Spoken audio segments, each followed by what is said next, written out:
Here's Dan Shapiro to help you find your edge, master your process, and own your future. Hey guys, good morning everybody. Welcome to another edition of the AccessToTrader.com weekend update show. Hope everybody is doing well. Guys, if you like what we're doing, and first of all, I appreciate everybody, every single one of you for tuning in, spending a couple of minutes of your time. If you could be so kind and click that like button. Hopefully, again, I will continue to do my best to point you in the right direction. And speaking of the right direction, again, folks, for all you guys who've been following us for a very long time and you're just frustrated about where your trading career is at the moment, again, come hang out for 30 days. There is an alternative to the normal. For all you guys who are interested in pivots, all it takes is 30 days to see if it's a right fit for you. So click that link below, and hopefully I will enjoy spending and reiterating what we've been doing for a very, very long time for the last 17 years at Access to Trader, and hopefully you will like it as well. So let's talk about it. Crazy market, right? I think that's the best way to describe it. I think in a world where there is so many opinions, that is probably one opinion. That is a fact. We are in an absolutely crazy market. The downside, the unwind of the semiconductor, especially the semiconductor memory trade, has been absolutely epic, just as epic as the run up into it, right? For the week, you had a modestly higher close for the QQQs, up 0.5%, considering the move for the last 3 days, or at least 3 days off the lows. You would figure, wow, it's just so much more, but it was only 0.5%. Mega cap earnings, we'll talk about the positives of that in a second. You had a federal rate decision, or lack of federal rate decision. They kept rates on hold. You got rising bond yields. You got ongoing semiconductor weakness, and you have, again, geopolitical, state of confusion. You have one article coming out, or one statement coming out that we're ready to make a deal 2,000 times into it, and they're ready to make a deal, and they're excited to make a deal, and then they turn around and say, we have no idea what you're talking about. We haven't spoken for 17 days, and then the Strait of Hormuz is open, and now it's closed, and it's all over the place. So a lot of volatility, a lot of confusion, a lot of sleepless nights, especially for investors.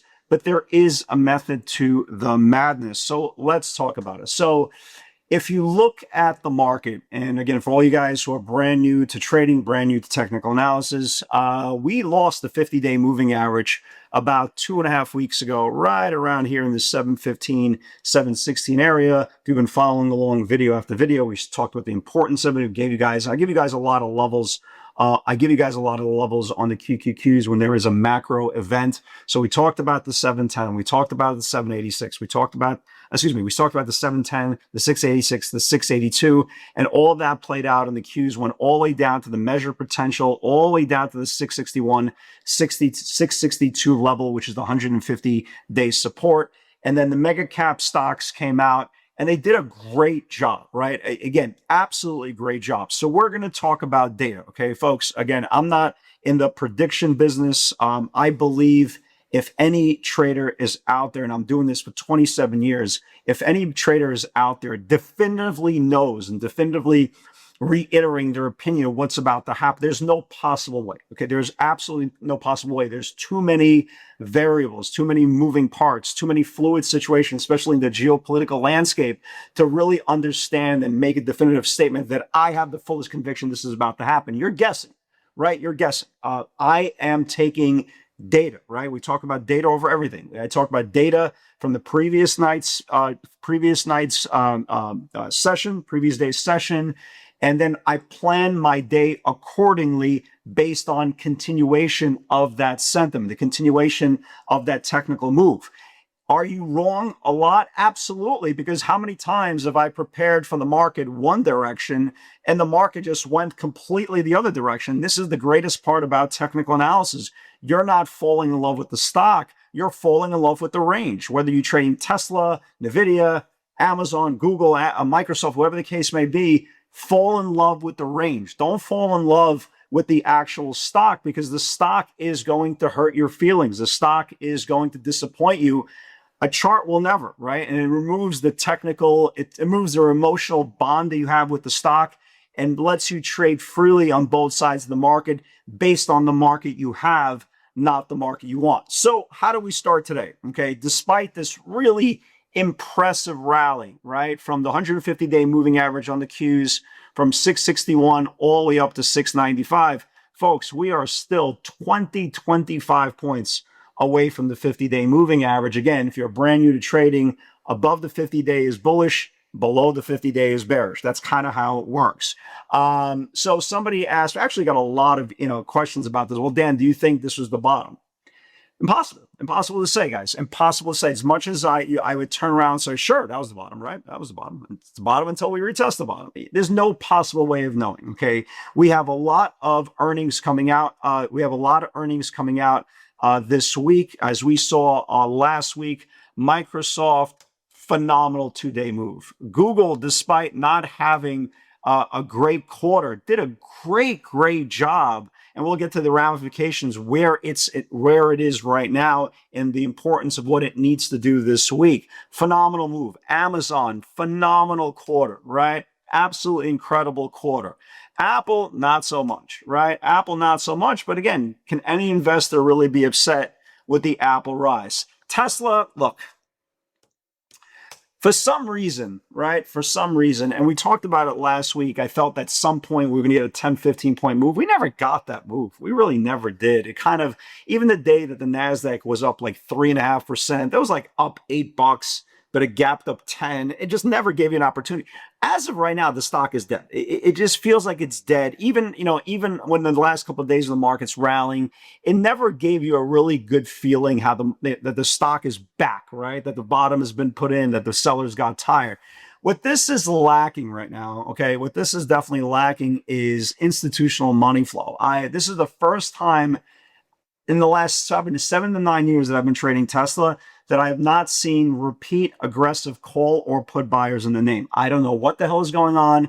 Your guess is as good as mine. But again, the chart right now, as you can see, it's putting in 3 days in a row of higher lows, right? That's at least the good part of it, okay? The problem is there's nobody betting for short-term expiration to get the stock, to squeeze the stock to the set 325, 330 area. Can that change on Monday? I would love that, right? I would absolutely love that, because again, we still haven't got that $10, $15 wash out the stock, trap some shorts, and go right to green and take out the previous day's range since the stock blew up in earnings. So I am tentatively watching Tesla above Friday's channel to the upside, but as you can see, back-to-back days, it held the same base. If it starts losing that area, we're going to go right back down. But for now, technically, I want to keep an eye on Tesla above Friday's channel. I would love to see call buying coming in. This is what I love to see. The mega cap beta names are going crazy, right? Microsoft, after getting absolutely annihilated for the last year or so, finally has woken up aggressively. I really love to see both from the retail and the institutional money flow, how they're just pounding those calls. They're pounding offers. They're taking them with a lot of aggression. So does Microsoft need a little bit of a breather? Absolutely. Because again, keep this in mind, the stock in the last couple of days has gone from 388 all the way up to 467, which is basically testing the June highs. I would like to see Microsoft kind of rest for the next couple of days and then resume its uptrend. Amazon, I caught a really nice trade on Amazon off the open. Here are the pivots, really quickly. Here are the pivots from Friday. For experienced traders, 263 got rejected 3 times. That's the 60-minute supply. When you hear me talk about 60-minute supply, that's what I'm talking about. Got rejected 263 3 times. And then now it needs to confirm the 266.69 area, the pre-market highs for more upside. Amazon did absolutely great. And here's kind of where I'm showing you here. Let me show you where this is. So you see this area right here, 263.50, 263.50, right? Finally got above the 263.50, confirmed the 266.69 area, got long the 267, gave us a really, really nice move give us a really, really nice push there at the open. Again, congratulations for all you guys who took it. I still like Amazon. Any weakness for Monday, let's try to watch this thing into either rising support, right? Try to get long off rising 60-minute support, or confirmation or continuation above Friday's channel. That looks really, really good. Also on Friday, Microsoft, right? This was day 2, 458.69.